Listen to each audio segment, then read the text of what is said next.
Hey everybody, it's your buddy Oz. Welcome back to Living Between Paychecks Kitchen. I'm Oz, Jackie Ladies Trail Lake Jackson, and it's still summer. It is still hot. It's too hot for sleeves, so we're just going to go with that. And I still haven't found my damn glasses. I might have lost them at the beach.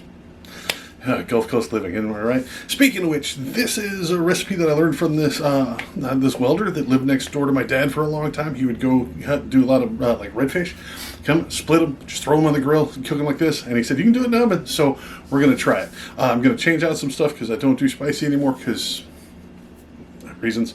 But before we get into it, be sure to like, share, subscribe, do all the YouTubey stuff. Ring the little notification bell to get heads up when we put these up as close to Thursdays as we can. And also, there's a link that I do believe for our merch, man. If anybody's interested in that, I will, see y'all on the other side of this thing. Let's go cook some food. Yeah, fish. All right, so this is very simple. You're going to need a fish. This one's a tilapia. I got it for like $5.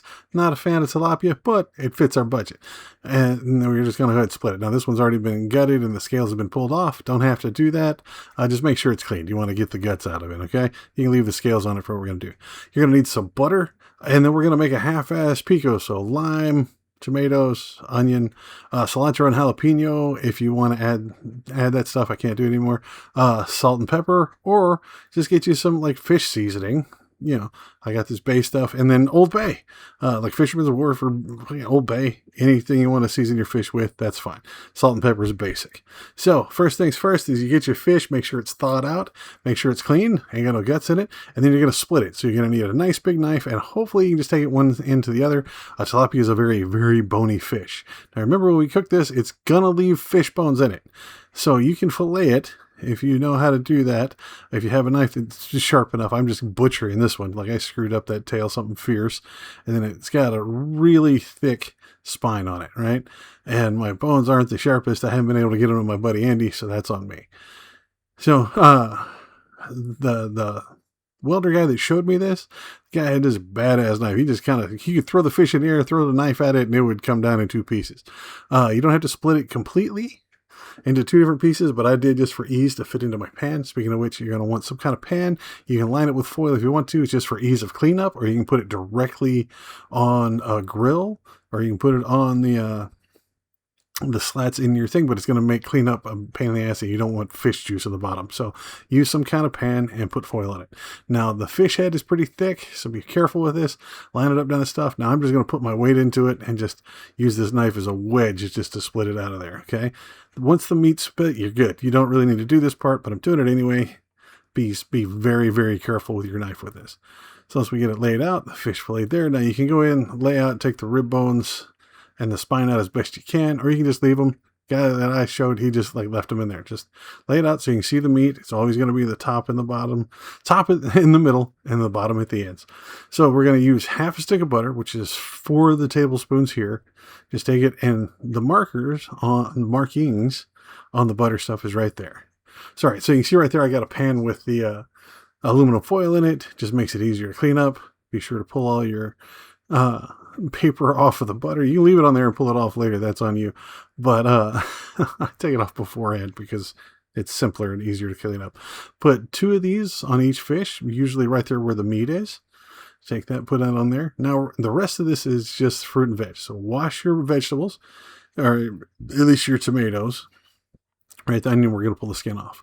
So we're just going to dice these, slice them one way, turn them the other way, slice them the other. That's it. Take those, put them on top, and you're done. So see how we're spinning the knife a little bit as we're doing this? Very easy. Does not have to be special like this. You can buy pre-made pico and use that if you want to do it. The cilantro, as I have a friend that's coming over that has that gene that makes it taste like soap, so I'm going to leave the cilantro out. And then the jalapenos, since I got sick, everything's way too spicy now, and my meds make my mouth really sensitive, so I have to be careful with the spicy stuff. Again, we're going to use half an onion here. Go ahead and cut it off. And then we'll show you this, where you can just take the skin off afterwards. Usually I skin it beforehand, but some people say, hey, you can do that when you're on there, and it just comes off real easy. The first layer does, but this little skinny layer that's stuck down there with the onion oil, that makes it a pain in the butt. So you just take it and peel it off there, and I feel like I'm losing onion when I do that. Like a big chunk of that. And again, you're going to dice this one. So grab it by the wide end, cut it down here. Again, be very careful of your fingers. Do not do this in a hurry. This is the magic of Hollywood. I sped it up a little bit, so I went very slow here. So we slice it one way, then we pile it all up, turn it, slice it the other way. And that's it. That's all you need to do. Does not have to be huge, does not have to be small, as big a chunks as you want. Again, all this is optional. You can leave it off. You can just put the fish in there with butter and you're fine. But putting the veg on there gives it a, more of your 5 fruit and veg for the day, and then a little more flavor. Again, I'm going to take 1 lime. Go ahead and squeeze the bejeebles out of that.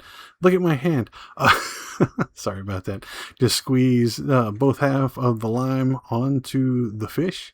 Once you get that, just a pinch of salt. I don't like using salt on stuff, but it helps this recipe. Just a pinch of that, and a pepper to taste, salt and pepper to taste, both of them. So this one I only did salt and pepper on one, and the other one I'm going to use this Fisherman's Wharf seasoning on one, just to give a little different taste there. When it's done, I prefer the one with all the different seasonings on it, but the salt and pepper one is great too.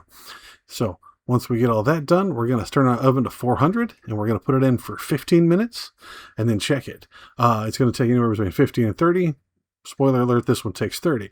So after 15 minutes, we're going to take it out and check. Easiest way to get is a fork, get down here to this flesh, and see how easy it is to pull up. See how it didn't separate, and it's still kind of pink at the bottom. Back in, another 15 minutes. Again, I wave off the heat because it's cooking my face in Texas, and the AC isn't working. Get a fork, get down here to the meat, and just see how it separates up like that. It's nice and flaky all the way in there. It's done. Kill the heat, and you are set to go. Usually just throw the whole half a fish on a plate like this, scoop the meat out. Please, please, please be careful of the bones. Tilapia is a very bony fish. I am not a fan of the fish at all, but again, it fits in our stuff here. I decorated with some jalapenos that look good, but it was way too spicy with those. I had to take them off of there. Same, the limes are on there just for decoration, but you squeeze them, get a little more flavor. Absolutely great. If you do it differently, you've seen somebody else do it differently, want me to see me revisit it and try it with a different fish or something else, absolutely let us know. But this turned out really well. Ever since that guy showed me that thing, hell, had to be 13, 14 years ago. And Dad's like, look at this. And it was like a hollowed out shell of the fish because it leaves the skin and the scales on the outside. I really wanted to try this one. So I tried it, found a super cheap full fish, and it turned out okay. And there you have it, folks. Just another way of cooking fish. It turned out great. If you do this or you do it differently, because I tried to look up can't cook fish, and nobody knew what the hell I was talking about. Couldn't find it. It was just open face cooked, and then most of the ones that sounded right had the completely skinned, completely boned, filleted fish, so it's different. But if you do it differently, let me know. I'll revisit this, especially with some different fish. Just found this one because it was cheap. So let me know, and we'll come back to it. I'll see y'all next time. Y'all please be safe. That's very good. All right.